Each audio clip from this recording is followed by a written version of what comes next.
ज्ञानेश्वरीचा 3रा अध्याय 176वी ओवी काल निरूपणाकरता घेतली होती. ती ओवी अशी: जैसी बहुरूपयाची राणी, स्त्री पुरुष भावो नाही म्हणी, परी लोक संपादनी तैसीच करीती. जैसी बहुरूपयाची राणी, रावो राणी. पूर्वी राईंदर होते, ज्याला बहुरूपिया म्हणतात. हे पोलीसचं सोंग घेऊन येतात, कधी ते पोलीस नसतात, त्यांचा ड्रेस घालतात, तसं बोलतात, आपल्याला चकवतात आणि पैसे घेतात. आणि काही बहुरूपे असे असते की हुबेहूब ते पात्र करतात. एकदा असं म्हणतात, अकबराच्या दरबारामध्ये बिरबलाची पहिली एंट्री ज्यावेळेस झाली, बिरबला लहान होता आणि त्यावेळेस दरबारामध्ये एक खेळ चालला होता. हा बहुरूपिया नंदी बैलाचं सोंग घेऊन आला होता आणि इतकं हुबेहूब ते त्यांनी वठवलेलं होतं की दुसराही नंदी बैल आणला आणि सारखेच ते दोघं दिसत होते, खरा नंदी बैल आणि सोंग घेतलेला नंदी बैल. आता त्यावेळेस बादशाहाने प्रश्न विचारला सर्वांना, याच्यात खरा नंदी बैल कोणता हे ओळखा, जो ओळखेल त्याला मी बक्षीस देईन. आता कसं हे करावं, सगळ्याचा ड्रेस सारखा, ते नंदी बैलाचं सोंग हुबेहूब घेतलं होतं, अगदी बैलाचं. बिरबल छोटा होता, त्यांनी एक युक्ती केली. दरबारात प्रेक्षक म्हणून आलेला होता, राजाने त्याला भेटायला सांगितलेलं होतं. त्याच्या हातात एक काकडी होती. ती काकडी त्यांनी, 2 काकड्या होत्या, ती काकडी त्यांनी 2 म्हणजे एका ह्याही बैलावर टाकली, त्याही बैलावर टाकली आणि लगेच सांगितलं की खरा नंदी बैल हा आहे आणि बहुरूपे हा आहे. सगळ्यांना मला वाटलं हे कसं काय ओळखलं यांनी. मग बादशाहाने प्रश्न केला, तो कसं ओळखलंस? त्यांनी सांगितलं, ज्याच्या अंगावर मी काकडी टाकली, खरा नंदीबैल असेल तर असं अंग थरारतं, शहारतं. बैलाला तुम्ही असं हे करा, एकदम त्याचं अंग शहारतं. खोटं असतं त्याचं कशाचं शहारेल? आणि म्हणे याचं अंग थरारलं आणि म्हणून हा खरा नंदीबैल. लगेच बादशाहाने त्याला दरबारात ठेवून घेतलं. अरे वा, इतका हुशार मुलगा, हा तर नवरत्न असायला पाहिजे. बहुरूपिया हुबेहूब सोंग करतो. राजा आणि राणीचं त्यांनी पात्र जरी केलं, राणी तोच बनतो, राजाही तो बनतो, पण त्याच्या मनामध्ये भाव नसतो की मी राजा आहे किंवा राणी आहे. पात्र मात्र हुबेहूब करतो. सध्याच्या काळामध्ये उदाहरण योग्य नाही. सध्याच्या काळात पिक्चरचं उदाहरण घेऊया. दीपिकेने हुबेहूब सीतेचं पात्र केलं, राम गोयलनी हुबेहूब रामाचं पात्र केलं. किंबहुना लोक त्यांच्या पायाही पडायला लागले, परंतु आतून त्यांना जाणीव आहे की मी राम नाही, पण वरचं हुबेहूब सोंग आहे. असं नाटक हा सिद्ध पुरुष करत असतो.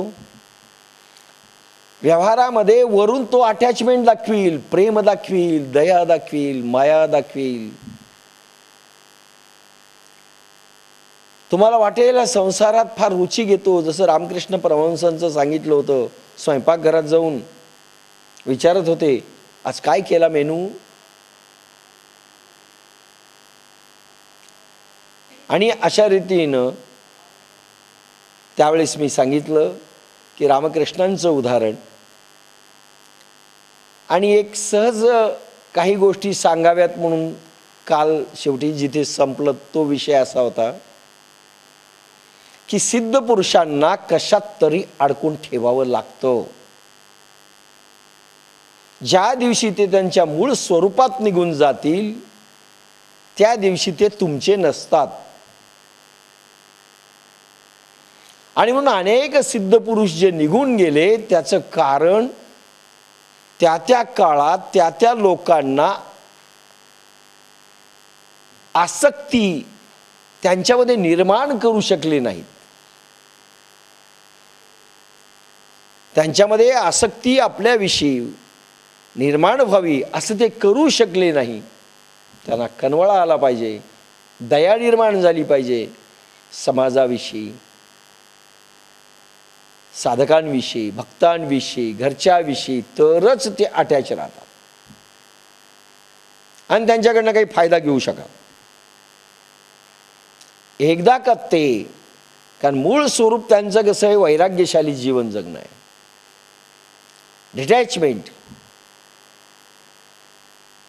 ते आसक्त होत नाहीत. त्यांना आसक्तीत गुंतवावं लागतं किंवा काही वेळेस ते स्वतः गुंतून घेतात मुद्दाम म्हणून. तुम्हाला वाटेल यांना कशाची बाबा, काय मजा वाटते यांना संसाराची.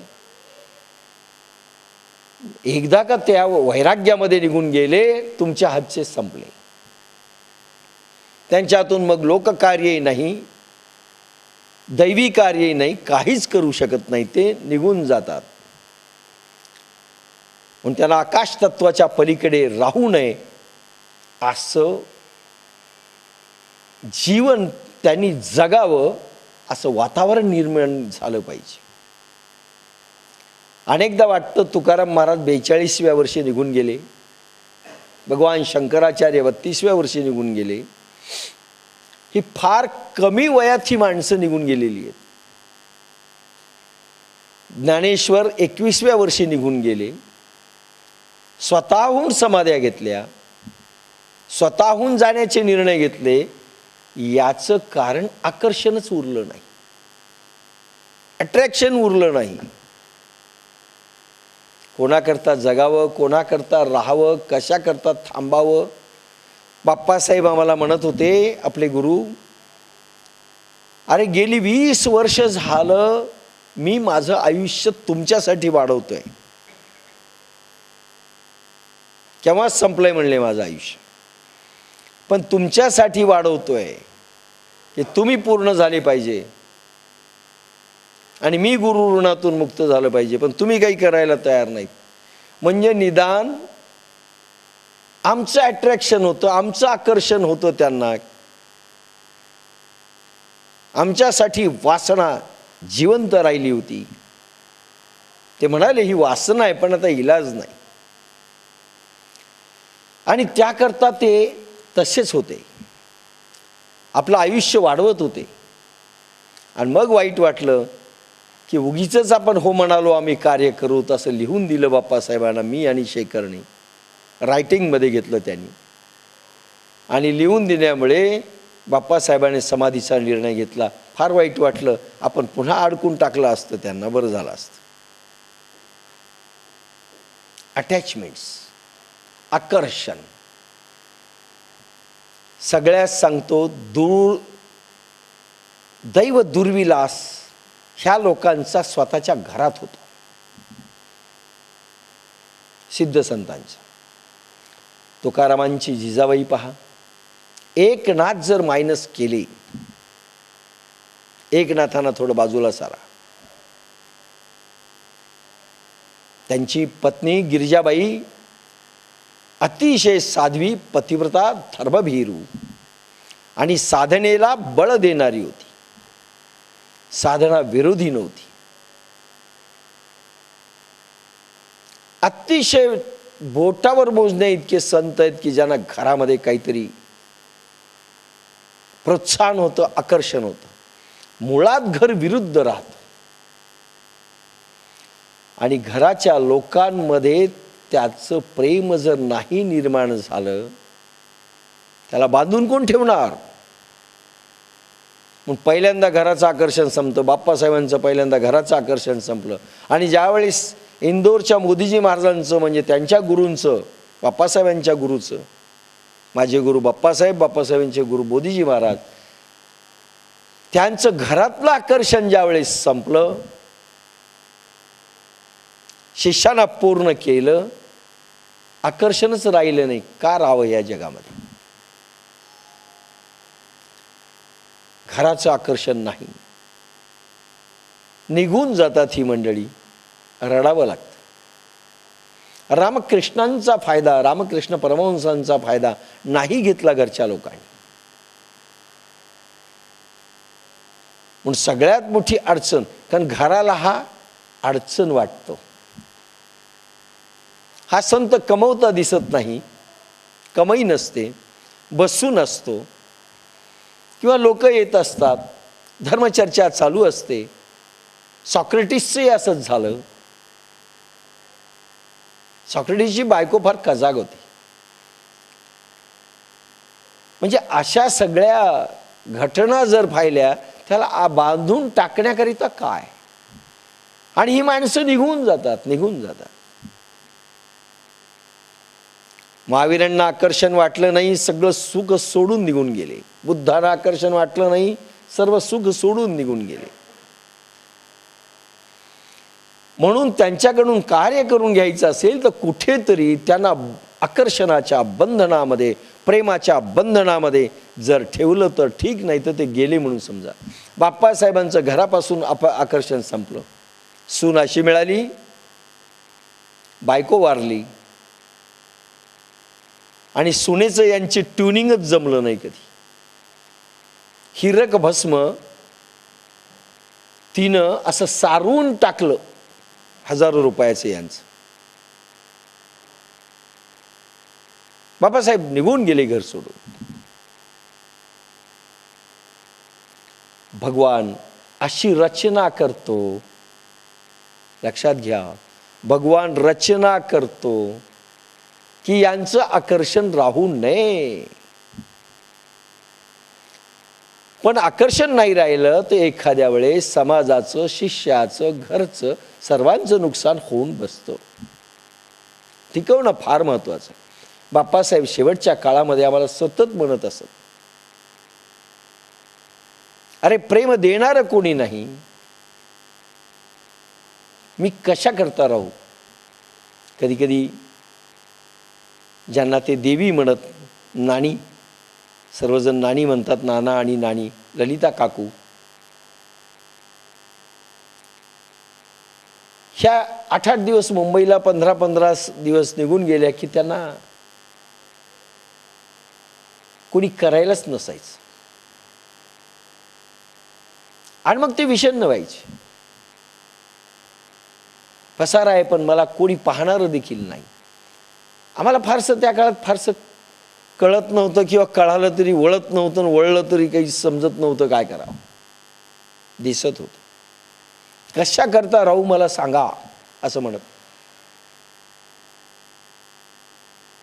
कोणा करता राहू? कोण प्रेमाची माणसं उभी आहेत? आणि म्हणून घरचे लोक फायदे घेऊ शकले नाही, निघून जातात. पण सगळ्यात मोठी परवड घरातून होते. त्यावेळी साधकांनी, भक्तांनी सांभाळायला पाहिजे. पण अनेक संतांच्या जीवनात हेही घडलेलं नाही. घरचे लोक विरोधी होत असतात, भगवान विरोधी करत असतो, किंवा त्यावेळेस परीक्षाही घरच्या घेत असतो. कुठेतरी सून विरोधी होईल, सासू विरोधी होईल, म्हणजे बायको विरोधी होईल, मुलगा विरोधी होईल. असं चित्र निर्माण होईल की यांना सांभाळू नये, कोणी करावं यांचं. कधी कधी समाधी अवस्थेमध्ये 2-2, 3-3 दिवस निघून गेले तर 24 तास सांभाळणारा माणूस पाहिजे. घरची लोक सांभाळत नाहीत. परवड होते. आणि मग समाधीचे निर्णय घेऊन टाकतात. राहायचं कशा करता? आणि म्हणून तो विषय सांगा म्हटलं, थोडासा अनावश्यक पण योग्य असा तो आला. तर हे नाटकासारखं वागतात, पण आतून भाव वैराग्याचा असतो. मला हे सांगायचं होतं. पण एकदा बाहेरून भाव जरी वैराग्याचा यांचा झाला, बाहेरून आणि आतून दोन्ही भाव जर वैराग्याचे झाले, आपण संपलो, समाज संपला, कार्य संपलं, सगळं संपलं, निघून जाण्याची तयारी होते. त्यांना गुंतवून ठेवलं पाहिजे, आकर्षण याच्यामध्ये ठेवलं पाहिजे, तर काही फायदा होऊ शकतो. आणि एकदा का ते विरुद्ध झाले, त्यांना आकर्षण राहिलं नाही, निघून जाते. 27वा श्लोक. प्रकृते क्रियमाणानि गुणै कर्माणि सर्वशः अहंकार विमूढात्मा कर्ताहमिति मन्यते. ज्याचे रक्तमन बुद्धी मन अहंकाराने मलिन अविचारी झाली आहे, असा अज्ञानी हा देहालाच मी मानतो. प्रकृतीच्या गुणादी विकारांनी इंद्रिय शरीर इंद्रिय रूप परिणामाकडून सर्व प्रकारे केली जाणारी कर्मे मीच करीतो असे मानतो.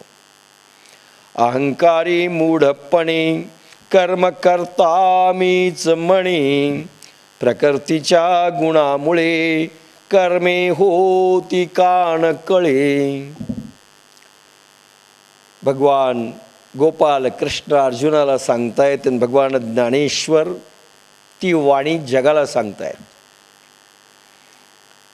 देखे पुढिलाचे ओझे, जरी आपुलिया माथा घेईजे, तरी सांगे कान दाटीजे धनुर्धरा. देखे पुढिलाचे ओझे,